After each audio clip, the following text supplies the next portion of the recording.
저는 얼마 전 제가 여러 번 소개를 했죠. 팀 켈러 목사님, 미국 목사님이십니다. 이 목사님과 두 번에 걸쳐서 식사를 할 수 있는 기회를 가진 적이 있습니다. 그때 무엇을 먹었는지, 음식 맛은 어땠는지 그건 별로 중요한 것 같지가 않고 사실 기억도 잘 나지 않았습니다. 곰곰이 생각하니까 뭘 먹었는지 생각이 나요. 첫 번째 식사 자리였습니다. 일종의 환영 만찬입니다. 그리고 저 모임이 끝나고 장충체육관에서 고통에 관한 그런 컨퍼런스가 있지 않았습니까? 저기 제 얼굴도 보이는 것 같아요. 그러니까 누구와 식사를 하는가, 어디에서 하는가, 이런 것들이 굉장히 또 우리에게는 좋은 인상을 남길 때가 있는 겁니다. 잊지 못할 그런 분위기도 우리가 더듬어 헤아려서 남이 알지 못하는 그런 나름대로의 느낌들, 감동들 가질 수가 있는 것이죠. 다 비슷한 경험들이 있을 것입니다. 특별히 본문은 예수님께서 십자가 지시기 전날 밤 제자들과 함께 유월절 만찬을 가지면서 하신 말씀을 기록하고 있습니다. 예수님은 떡을 떼어서 제자들에게 나눠주시면서 이것은 나의 몸이다 그렇게 말씀하고 있습니다. 그 떡은 무교병입니다. 누룩이 들어가지 않은, 그러니까 사실은 맛은 별로 없어요. 건강에는 좋을지 모르겠습니다. 애굽에서 급히 나오면서 그들이 누룩으로 반죽을 해서 떡을 만들 수가 없었습니다. 그래서 급히 그냥 만든 떡이 무교병이에요. 그러니까 맛은 없지만 그냥 그들이 먹어야 되니까 가져 놓은 떡이에요. 그러면서 출애굽을 기억하라는 것이죠. 그리고 나서 잔을 돌리시면서 역시 포도주 잔입니다. 이 잔은 많은 사람을 위해서 흘리는 나의 피다, 언약의 피다, 약속되었던 피다, 그렇게 말씀을 하고 있습니다. 그래서 특별히 우리는 두 번째 이 피의 잔, 이걸 좀 저희들이 살펴보면서 오늘도 말씀 전체의 흐름을 좀 짚어보고자 합니다. 유대인들은 유월절 만찬 규례가 있습니다. 무조건 유월절 만찬을 그냥 허둥더둥 먹는 것이 급급하지 않아요. 유월절 만찬의 가장 중요한 것은 유월절의 의미를 되새기는 것입니다. 그래서 어린 양의 고기도 먹고요, 썬 나물도 먹고 무교병도 먹는 것이죠. 더욱이 이것은 혼자서 먹는 것이 아닙니다. 보통 10사람이 모이면 양 한 마리 정도 잡습니다. 어린 양을 잡아서 이게 공동체, 우리는 함께 부름받은 하나님의 백성들이다.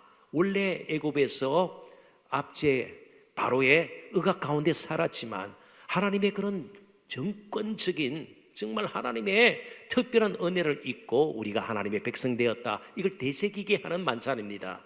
그러니까 음식 그 자체보다도 음식을 통해서 그들이 마음에 새기는 그런 유월절에 대한 기억, 유월절에 대한 의미, 그리고 하나님 베푸신 은혜에 대한 감사, 감동, 이런 것이 중요하죠.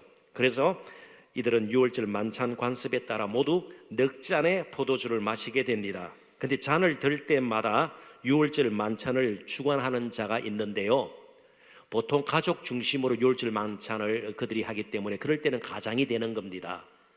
그 가족의 중심 인물이 호스트를 하게 되는 것이죠. 그런데 오늘 본문에는요, 제자들에게 만찬을 베푼 예수님이 이 만찬을 주관하는 호스트가 되는 것입니다. 잔을 들 때마다 넉 잔의 포도주를 마시게 되는데 유월절 만찬을 주관하는 자가 출애굽기 6장 6절 7절에 있는 말씀을 네 부분으로 나누어서 설명을 하고 출애굽의 기억을 되살리게 되는 것입니다.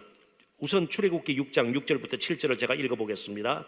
그러므로 이스라엘 자손에게 말하기를, 나는 여호와라, 내가 애굽 사람의 무거운 짐 밑에서 너희를 빼내며 그들의 노역에서 너희를 건지며 편팔과 여러 큰 심판들로서 너희를 속량하여 너희를 내 백성으로 삼고 나는 너희의 하나님이 되리니 나는 애굽 사람의 무거운 짐 밑에서 너희를 빼낸 너희의 하나님이 여호와인 줄 너희가 알리라. 출애굽 6장 6절 7절은 다 출애굽에 관한, 하나님께서 어떻게 이스라엘 백성들을 애굽에서 이끌어내었는가, 그리고 이끌어낸 목적이 무엇인가를 잘 가르쳐주고 있습니다. 그래서 첫 번째 잔을 들 때는 내가 애굽 사람의 무거운 짐 밑에서 너희를 빼내며, 이 구절을 가지고 말씀을 좀 설명을 하고 잔을 들게 되는 겁니다.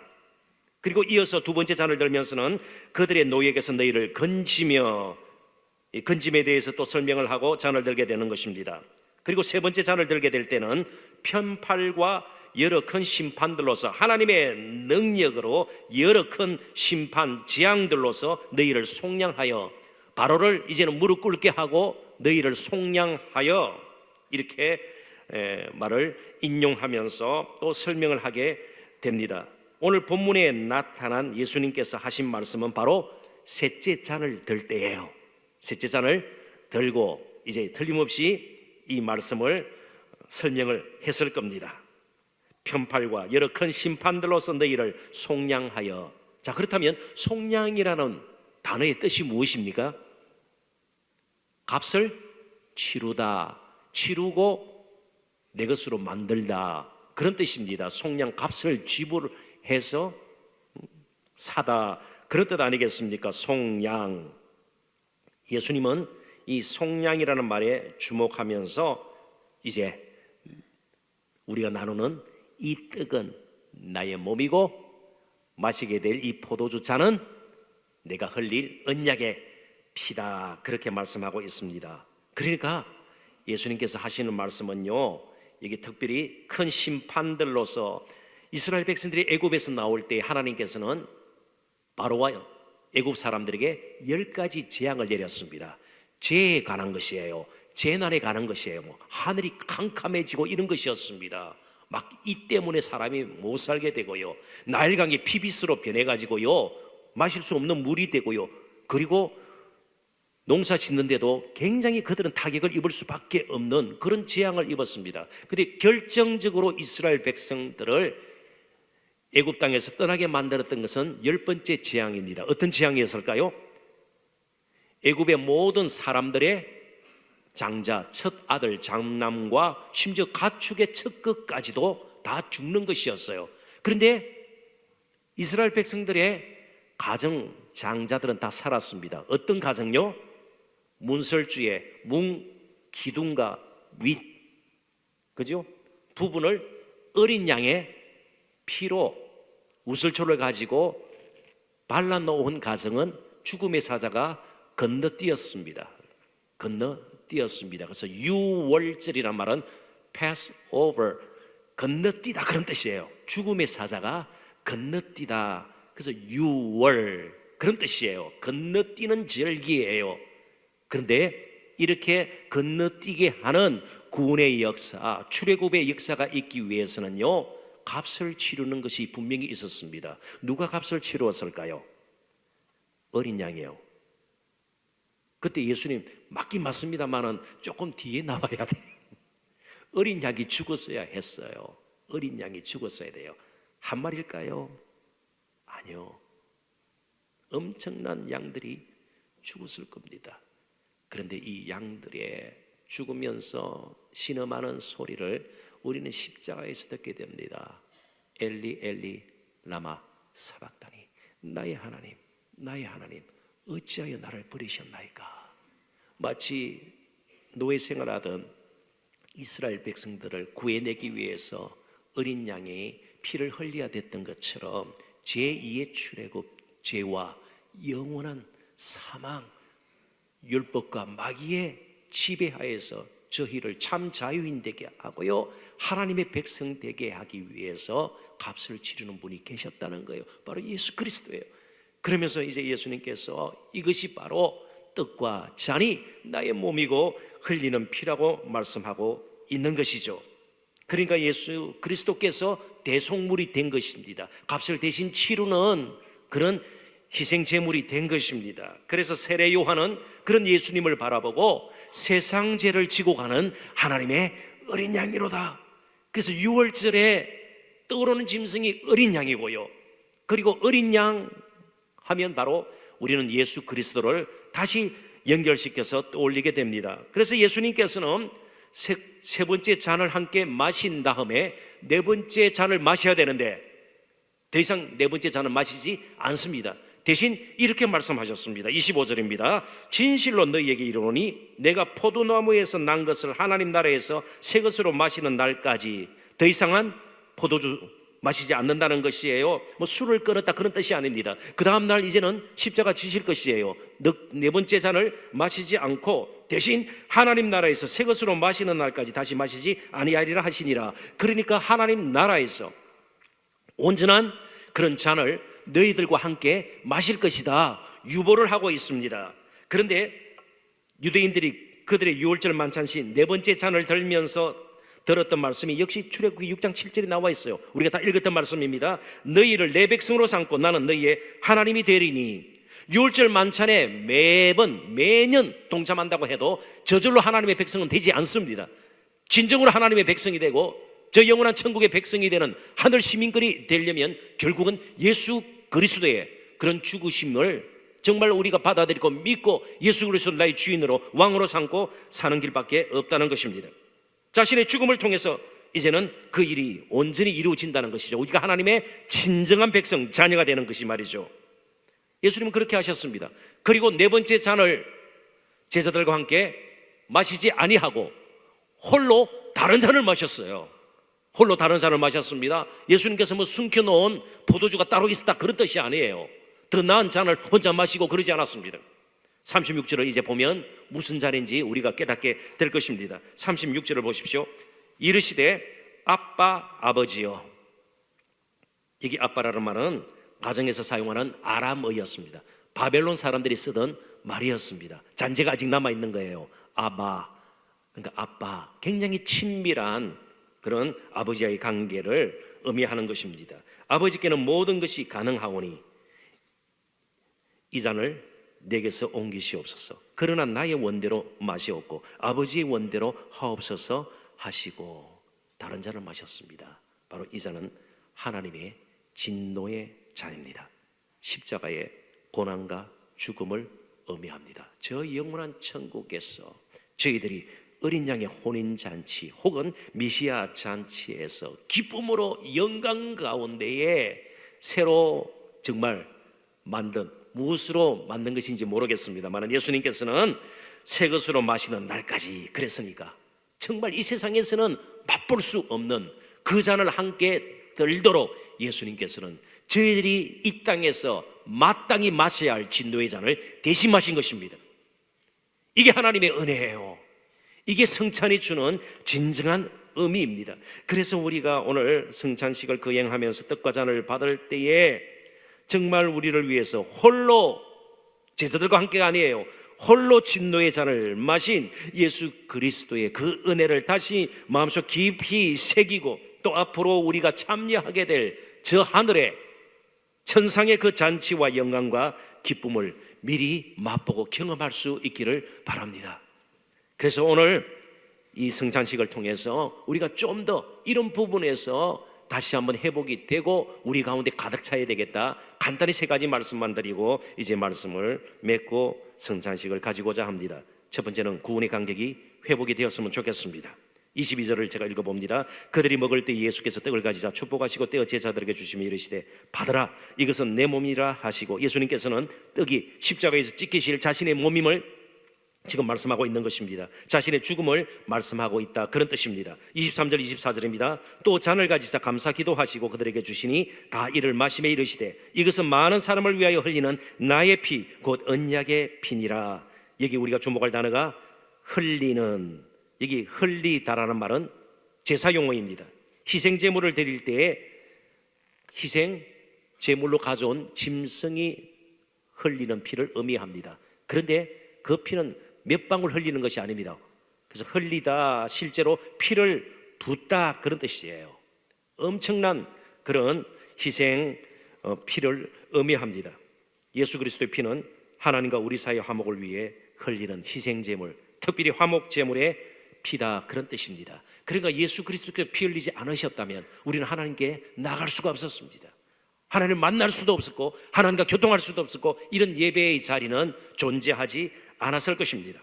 그래서 예수 그리스도의 피는 오래전부터 선지자를 통해서, 율법을 통해서, 여러 가지 그림들을 통해서 보여주셨던 하나님의 약속이 성취된 것이라 볼 수가 있는 것입니다.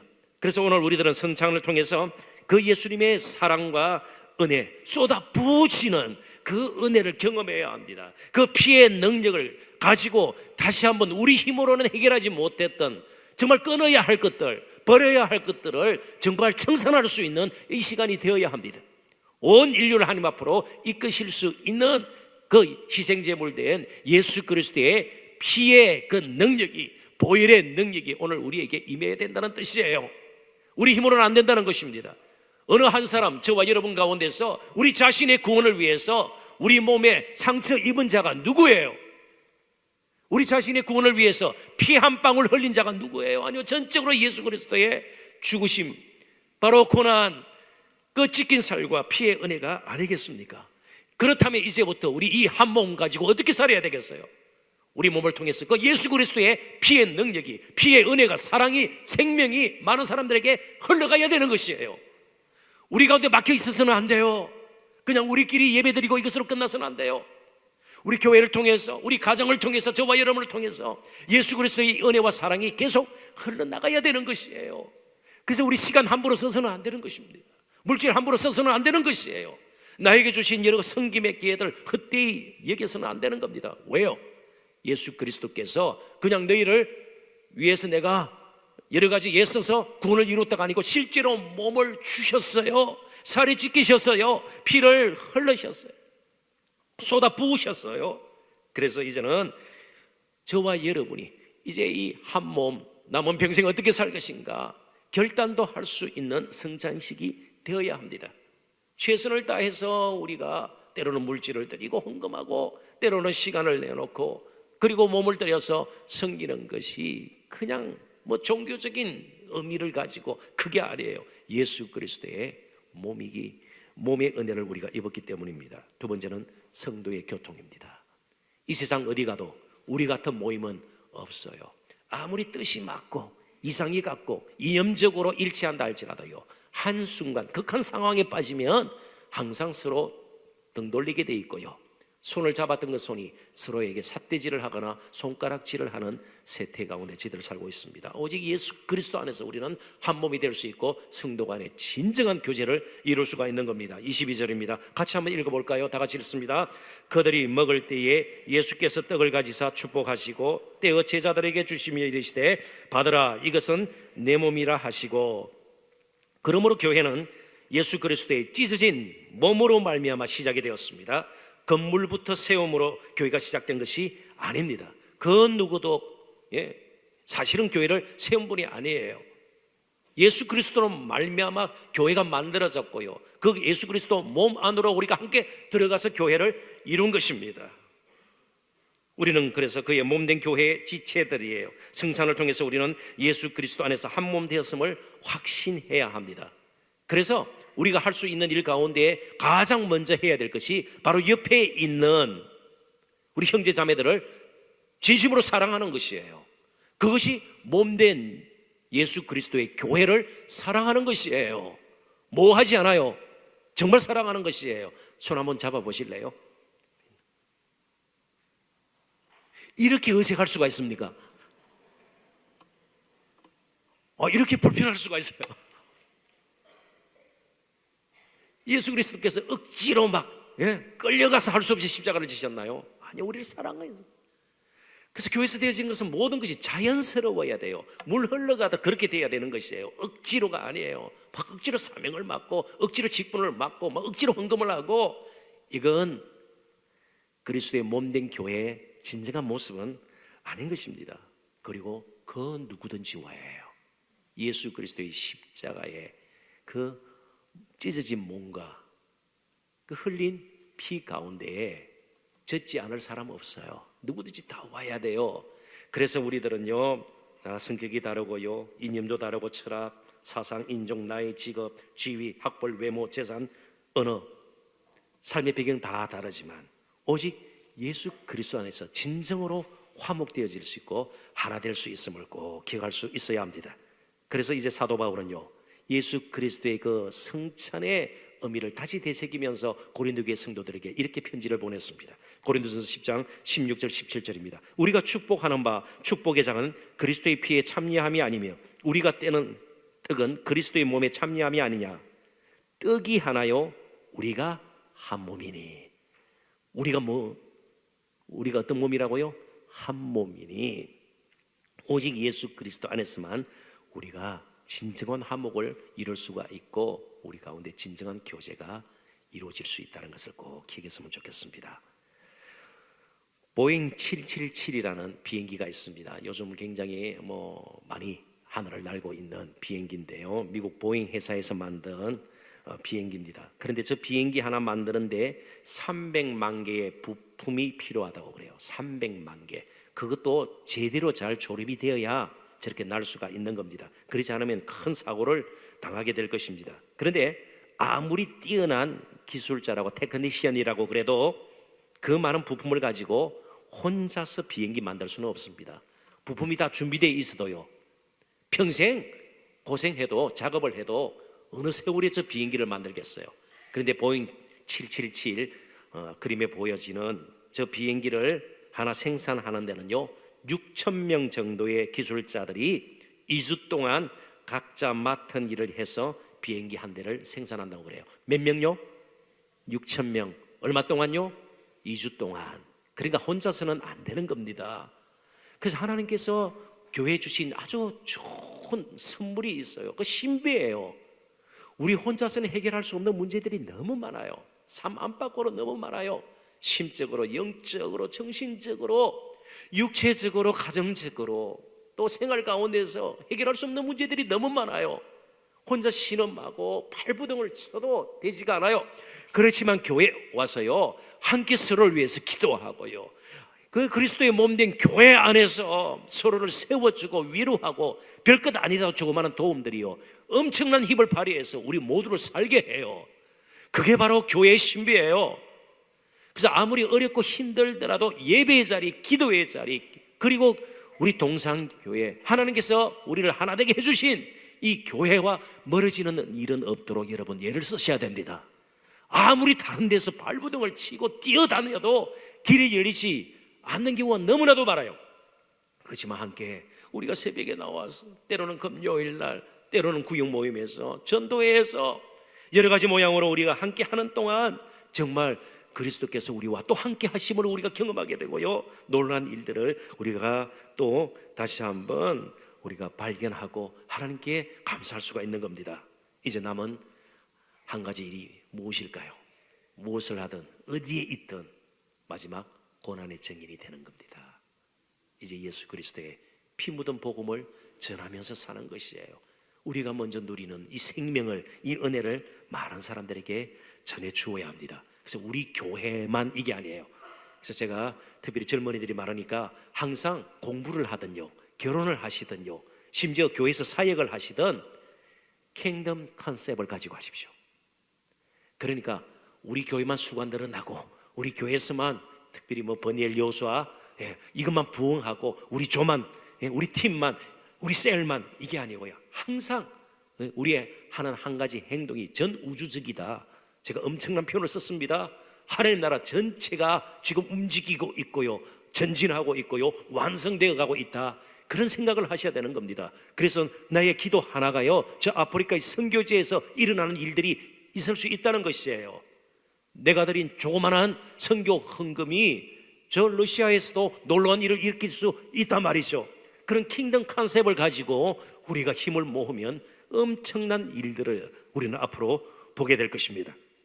그래서 이제 우리 성찬식을 가지면서 고린도서 11장 26절에 말씀하시는 것처럼 너희가 이 떡을 먹으며 이 잔을 마실 때마다 주의 죽으심을 그가 오실 때까지 전하는 것이니라. 계속 십자가의 도를 전하고 고난의 증인이 되고 많은 사람들을 생명의 만찬, 이 영광스러운 만찬에 초대하는 아울리치의 사람들이 다 될 수 있기를 주님의 이름으로 축원합니다. 이 시간 이제 마음을 가다듬고 성찬 예식을 거행하도록 하겠습니다.